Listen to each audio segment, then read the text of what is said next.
এই দেখেন, এই যে এইটা, এই টিস্যু পেপার, এটা এমনি টান দিলে এই যে খুলতে খুব সহজ, এটা আরামসে বের হয়, ঠিক না? কিন্তু এই যে এখানে একটা পলিথিন আছে, দেখছেন নি, এইটা এমনি টান দিলে খোলে না, এটা টাইম না ছিঁড়তে হয়, টান দিয়ে দিয়ে কি করতে হবে, টুকটুক করে ছিঁড়তে হয়। এই আল্লাহ তাআলা কোরআনে বলছে, নবীজি হাদিসে ব্যাখ্যা করে বুঝাইছে, আজরাইল এই নাফরমানদের এই রুহু কণ্ঠনালী থেকে এরকম টাইনা ছিন্ন ভিন্ন করে বের করবে। এ কারা? তারা কারা? কোরআন শরীফ আল্লাহ সরাসরি বলছে, ফালা সাদ্দাকা ওয়ালা সাল্লা, ওরা যারা আমাকে বিশ্বাস করে নাই, ওয়ালা সাল্লা, এবং নামাজ আদায় করে নাই। আল্লাহ বলছে, তোর কলজা ছিঁড়ালাম, তোর কলজা ছিঁড়া ফেলবো, তোর রুহু ছিঁড়া ফেলবো আজরাইল দিয়ে, মনে রাখিস। এখন ভাত খাও, দুনিয়া ভোগ করো, দুনিয়া বেঈমানও ভোগ করো, দুনিয়া জানোয়ারও ভোগ করে, দুনিয়া কুকুর বিড়ালও কি করে, ভোগ করে। আল্লাহ আমাদেরকে বুঝ দান করে। এজন্য আল্লাহ তাআলা বলছেন, মন্দ প্রজন্ম হচ্ছে তারা যারা নামাজ নষ্ট করে। এখন নামাজ নষ্ট করে মানে কি? বললাম যে নামাজ পড়ে না, এটা না, নামাজ পড়ে কিন্তু কি করে? তিন শ্রেণী। এক, যে ব্যক্তি নামাজকে সবসময় বিলম্ব করে, সবসময় ইউআখিরুনাস সালাহ, নামাজকে সবসময় তাখির করে, সবসময় দেরিতে নামাজ পড়ে, দেরিতে অভ্যস্ত, নামাজের ওয়াক্তের একেবারে লাস্ট মাথায় নিয়া, একেবারে বেড়াত লাগাইয়া, এটারে একেবারে শেষ মাথাত নিয়ে কি করে নামাজ।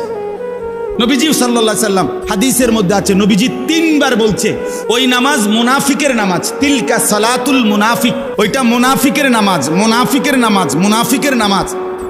আসরের নামাজের উদাহরণ দিতে গিয়ে বলছে নবী যে ইয়ারকুবু হাত্তা তাগরুবাশ শামস, অর্থাৎ সে অপেক্ষা করে, আসরের নামাজ পড়ে না, সূর্য ডুবার কাছাকাছি হয়ে যায়। আর সূর্য ডুবার সময় নবীজি বলছেন, হাত্তা কানাত বাইনা কারনাই শাইতান, শয়তানের 2টা শিংয়ের মাঝখানে সূর্য চলে আসে ডুবার সময়। এই সময় দাঁড়িয়ে কামা ফানাক্কারা আরবাআন, দাঁড়িয়ে 4 রাকাত আসরের নামাজ যেন 4টা ঠক্কর মারে, 1 থেকে 1.5 মিনিটের ভিতরে 4 রাকাত নামাজ পড়ে ফেলছে লাস্ট টাইমে। রাসূল বলছে এটা মুনাফিকের নামাজ, মুনাফিকের নামাজ, মুনাফিকের নামাজ। এজন্য নামাজকে নিয়মিত বিলম্ব করা, নামাজকে নিয়মিত দেরি করে পড়া, এটা মন্দ লোকের আখলাক। এই যে আল্লাহ বলছে। 2, নামাজ নষ্ট করা, এটার দ্বিতীয় হলো নামাজের ফরজ ওয়াজিব, সুন্নাত মুস্তাহাব, আহকাম শারায়েত, নামাজের যে মৌলিক নিয়ম কানুন যেগুলো নামাজের মধ্যে ফরজ ওয়াজিব, এগুলো যথোপযুক্তভাবে যে আদায় করে না, সে নামাজকে নষ্ট করে। ঠিকমতো রুকু দেয় না, রুকুর থেকে সোজা হয়ে দাঁড়ানো ওয়াজিব, উনি একটু উঠতেই নিচের দিকে জায়গা, এমন ভদ্রলোক নাই। সেজদা দিয়া বৈশা 2 সেজদার মাঝখানে বসা স্থির হয়ে ওয়াজিব, এবার মাথায় একটু আলগি দিয়ে আরেকটা মারে, সেজদা 2টা ফটফট করে মারা দিছে। হ্যাঁ, কিতা কাকু, কিতা কাম, কিতা বাইরে কি এত তাড়াহুড়া করেন কেন? বাইরে যাইয়া সাদওয়ানে বইন স্যার, আর কামটা কি? মসজিদে এত তাড়াহুড়া করেন কেন? আপনি এরকম 2টা সেজদা দিয়ে নিলেন কেন? মাঝখানে স্থির হয়ে বসা কি ওয়াজিব? তাহলে এরকম ওয়াজিব ছুটে যায়, ফরজ ছুটে যায় নামাজের, এরকম যে ছুটে যায়, সে নামাজকে কি করে? নষ্ট। আল্লাহর কসম, বিশ্বাস করেন, তাফসীরের মধ্যে আছে, হযরতে হুযাইফা রাদিয়াল্লাহু তাআলা আনহু, নবীজির একজন বিখ্যাত সাহাবী, উনি একদিন দেখছেন একজন লোককে, সে ওনার সামনে নামাজ পড়ছে, তার রুকু সেজদা সে ঠিকমতো আদায় করে নাই। উনি তাকে ডাক দিছে, তাফসীরে আছে, মাআরিফুল কোরআনে, আপনি এখন দেখেন। তো উনি তাকে ডেকে বলছে, তুমি যে এখন নামাজ পড়লা, এমন নামাজ আজ কতদিন ধরে পড়ো? ওই লোক বলছে, আজকে 40 বছর ধরে আমি এভাবেই নামাজ পড়ি। উনি বলছে, আল্লাহর কসম, গত 40 বছরে তুমি কোনো নামাজ আদায় করো নাই। কি কঠিন ব্যাপার, কি কঠিন ব্যাপার।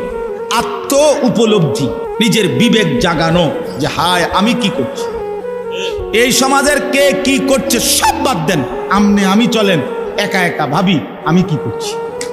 এই মজলিসের ফিকির এটা, এই মজলিসের ইচ্ছা হলো কি এইটা, ইসলাহি মজলিসের মূল চেতনাই এটা, আত্ম উপলব্ধি, মানে নিজের উপলব্ধি।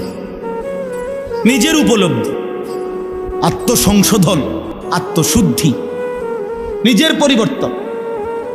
প্রত্যেকেই বিবেক থেকে ভাবেন, ইনসাফ করে ভাবেন যে যে অবস্থানে আছি এভাবেই হাসরের ময়দানে দাঁড়ালে টিকবো তো?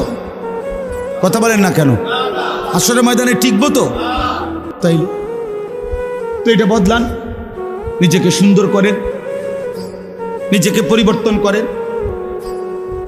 কোনো মানুষই তো দুনিয়াতে দুনিয়াবি কোনো কাজে এক অবস্থার উপরে দীর্ঘদিন পড়ে থাকে না। দেশে থেকে পারে না, বিদেশ গেছে, বিদেশ গিয়া কুলাইতারে না, আবার দেশে আসছে। এই ব্যবসায় কিছু করতে পারে না, তো আরেকটা ব্যবসা চেঞ্জ করছে।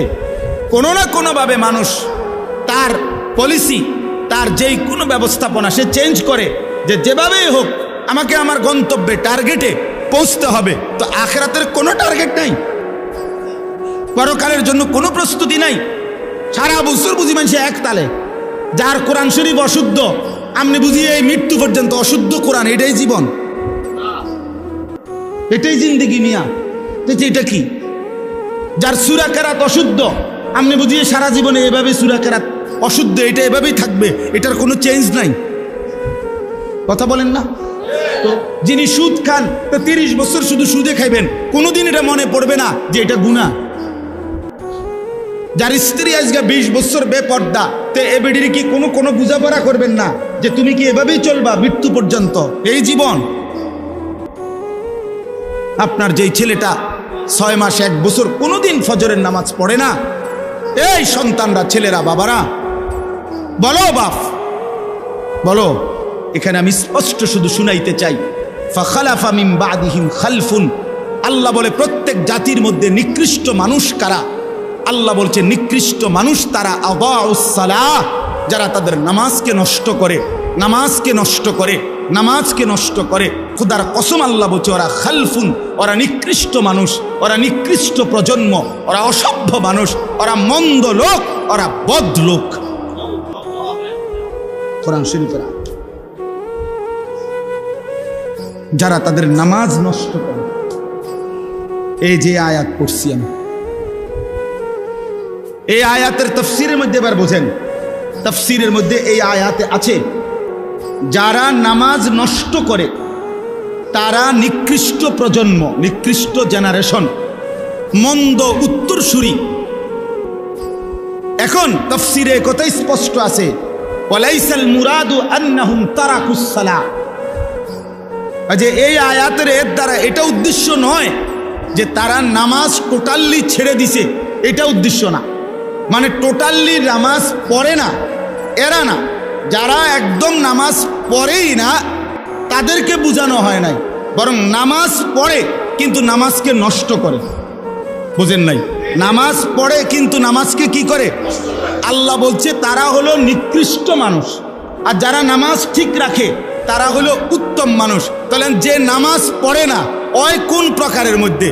তাফসীরের আলোকে বোঝা যায় ওই মানুষের কোনো জাতের মধ্যেই পড়ে না, ওই নিকৃষ্টও না, উৎকৃষ্টও না, ওই মানুষের কোনো জাতে না, বেনামাজির কোনো প্রকারে নাই, ওই কোনো আইটেমে পড়ে না। ওইটা নিকৃষ্টও না, ওইটা ফসাও না, ওইটা কোনো জাতের না, ওইটা কিছুই না, ওইটা হাইওয়ানও না, কিছুই নাই। ওই আলোচনার আউট অফ সিলেবাস, ওই আলোচনার বাহিরে, ও মূলত আলোচনার বাহিরে। বেনামাজি কোনো আইটেমেই নাই, বরং নামাজি কিন্তু নামাজ নষ্ট করে। আল্লাহ বলছে সে হচ্ছে মন্দ প্রজন্ম, নিকৃষ্ট মানুষ, মন্দ উত্তরসূরি। এজন্য দোস্ত 1 নম্বর জরুরি কথা, প্রিয় ভাই আমার, বাপ আমার, বন্ধু আমার, কিশোর নওজোয়ান, মনে রেখো দোস্ত, এক মোমেন, এক মুসলমান নামাজ ছেড়ে দেওয়ার বাস্তবিক অর্থেই কোনো সুরত নাই, কোনো ফাঁক ফুক নাই।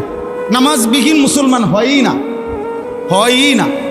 আল আহদুল্লাযী বাইনানা ওয়া বাইনাহুম, আল্লাহর নবী বলছে বেঈমানের সাথে আমাদের সাথে চুক্তি, বেঈমান নামাজ পড়ে না, আমরা নামাজ পড়ব। নবীজি বলছে এটা চুক্তি, আহাদ, অঙ্গীকার, এটাও অঙ্গীকার আমাদের। তোরা সেজদা দিবি না, আমরা সেজদা দেব।